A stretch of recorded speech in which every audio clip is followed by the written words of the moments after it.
여러분과 함께 또한 사제의 영과 함께 마테오가 전한 거룩한 복음입니다. 주님 영광 받으소서.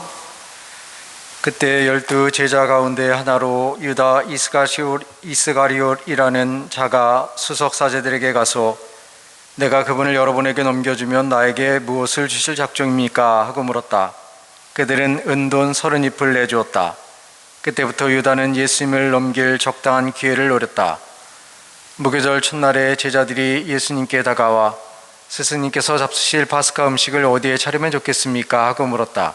그러자 예수님께서 이르셨다. 도성 안으로 아무개를 찾아가 선생님께서 나의 때가 가까웠으니 내가 너의 집에서 제자들과 함께 파스카 축제를 지내겠다 하십니다 하여라. 제자들은 예수님께서 분부하신 대로 파스카 음식을 차렸다. 저녁 때가 되자 예수님께서 12 제자와 함께 식탁에 앉으셨다. 그들이 음식을 먹고 있을 때 예수님께서 말씀하시다.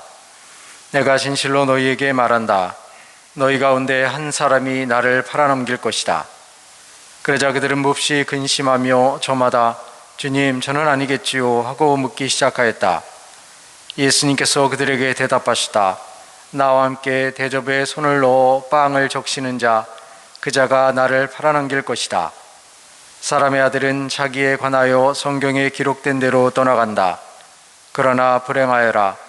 사람의 아들을 팔아넘기는 그 사람은 차라리 태어나지 않았더라면 자신에게 더 좋았을 것이다.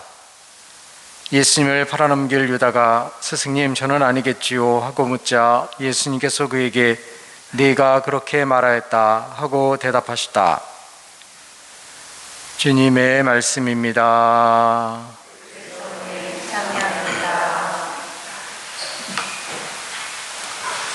참 예수님.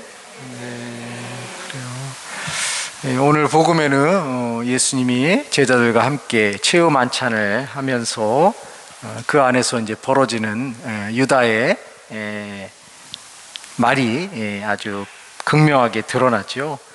그래서 누군가가 나를 팔아넘을 것이다 라고 이야기를 하니까 유다가 스승님 저는 아니겠지요 이렇게 묻자 예수님께서 네가 그렇게 말하였다 이렇게 응답을 하십니다.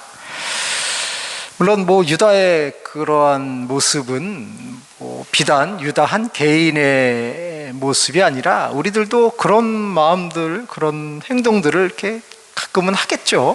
특별하게 유다가 나쁜 사람이다라는 그런 의미보다는 우리들도 때로는 하느님을 온전히 신뢰하고 하느님께 의탁하는 경우도 있지만 때로는 또 우리들의 어떤 개인적인 욕망으로 인해서 하느님을 이렇게 거부하는 그런 모습들도 있겠죠. 그래서 유다의 그런 모습들이 당연히 비난받아야 되겠지만 유다의 모습을 통해서 우리는 또 어떻게 나의 삶을 이렇게 전환하고 회심하고 예수님께 다가가야 되는가 하는 것을 숙고하게 합니다. 근데 저는 이 복음을 보면서 유다의 그런 모습들도 이렇게 명확하게 드러나긴 나지만 또 한편으로는 그 유다를 이렇게 받아들이고 사는 예수님의 그 넉넉한 마음, 어찌 보면 그 깊은 내공이 되게 놀라운 거죠. 왜냐하면 이제 내일이면 이놈이 나를 팔아넘길 거라는 거를 알고 계시면서도 그냥 그 자리에서 그것을 받아들이고 수용하시는 예수님의 그 깊은 내공의 모습이 정말 대단한 것이 아닌가 하는 생각이 듭니다. 우리는 누가 나한테 비난의 이야기를 한다거나 나에 대해서 불만족스러움을 표현하면 그것에 즉시 이렇게 응답을 하고 대응하고 오히려 또 공격도 하고 하는 모습이 이제 우리들의 모습인데 예수님은 내면으로는 그런 마음들이 분명히 끌어오겠죠. 이 유다가 이제 나를 배신하는구나 라는 그런 두려움도 있고 또 적개심 이런 것들이 있지만 그래도 그 순간에 그런 어떤 인간적인 고뇌의 아픔들을 그냥 받아들이고 또 그것이 하나님의 뜻이기 때문에 그 길을 가려고 하는 그 예수님의 그 깊은 그런 내면의 넓은 그런 마음을 이렇게 헤아려 보면 예수님이라는 분이 과연 어떤 분인가 하는 것을 이렇게 다시 숙고하게 되는 거죠.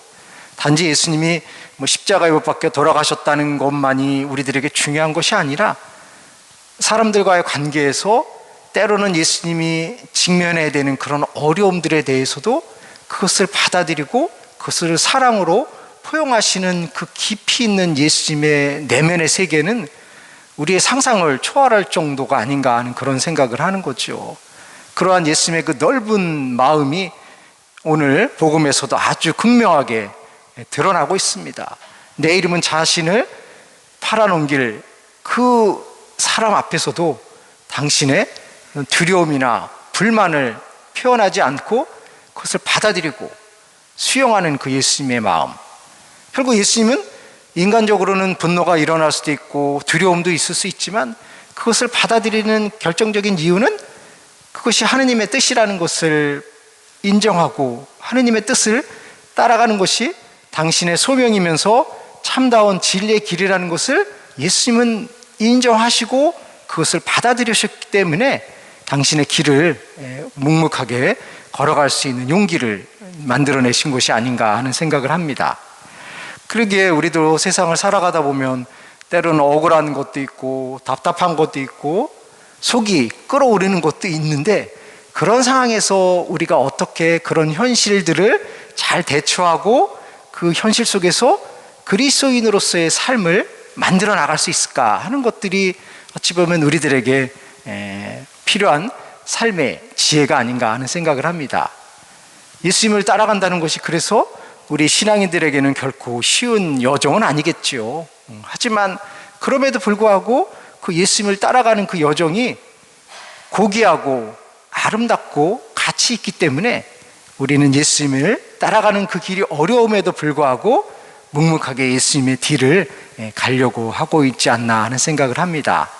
특별히 우리가 이제 이번 주간을 통해서 예수님의 순환을 체험하고 또 부활을 맞이하게 되는 여정이 있는데 이 사순절의 막바지 여정 속에서 진정 예수님이 보여주셨던 그런 삶의 아름다움, 삶의 깊이, 그리고 하느님을 온전하게 따라가려고 하는 그런 신앙의 자세를 우리도 생각하면서 예수님만큼 완전하게 우리들의 어려움을 우리가 받아들이는 건 쉽진 않지만 그럼에도 불구하고 예수님을 따르려고 하는 그런 열정으로 남은 한 주간을 잘 보내서 기쁜 부활을 맞을 수 있으면 좋겠습니다. 잠시 눈을 감고 우리가 어떻게 그러한 넓은 예수님의 마음을 따르며 닮아갈 수 있을까 생각해 보겠습니다.